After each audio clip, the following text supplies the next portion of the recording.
All of your favorite DC characters are back in Justice League. Do you really think that... Oh, wow, they really just vanish. Huh? Oh, that's rude.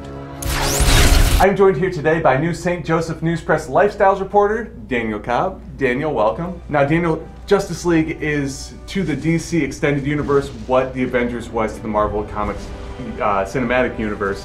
What did you think of this? It was all right. There were some good things it did, and then there were some really questionable, weird choices that it made.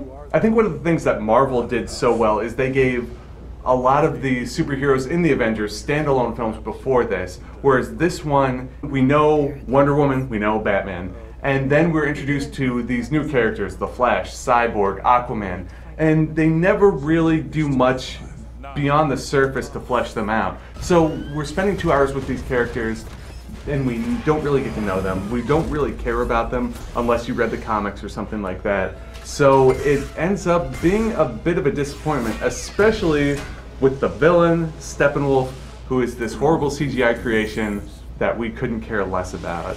No, he was just so bland. He was just so typical in what he said and what he did. Even the plot for him to take over the world or whatever, it was just so rote. It was just so by the numbers, typical of every villain that you've ever seen. So he really didn't stand out a lot, and so there weren't a lot of high stakes. It didn't feel that way, at least.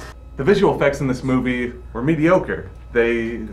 There was a lot of bad green screen, a lot of bad CGI in this. And it was all kind of hit and miss, because there's some stuff with the Flash especially that does look kind of cool. Yeah. It really takes advantage of the director, Zack Snyder's slow motion technique that he really likes to use. So it's just so hit and miss. That describes this film as a whole. There are a number of scenes that focus on this European family that's right in the middle of this conflict.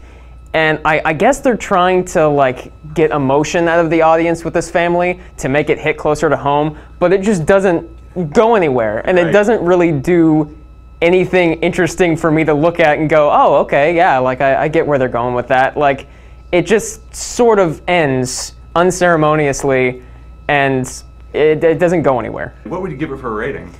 For rating, I think this is right down the middle. I think this is a 2.5 out of 5 Joes. 2 out of 5 Joes for me as well. I didn't think this was as bad as something like Batman v Superman or Suicide Squad, but it's not up there with Wonder Woman for me either. That this overall is just your average comic book movie, and I think that's going to be a disappointment because everyone wants to see that you're finally getting the Justice League together and on film, and some of them at least. Yeah, exactly. Yeah. And I think that they could have done a much better job, as Avengers has proven. To read my review, check out St. Joe Live in Friday's edition of the St. Joseph News Press, or go online to stjoelive.com and join Bob Schultz and I next week as we review the new Pixar movie, Coco. Until then, we'll be live at the movies. See you later.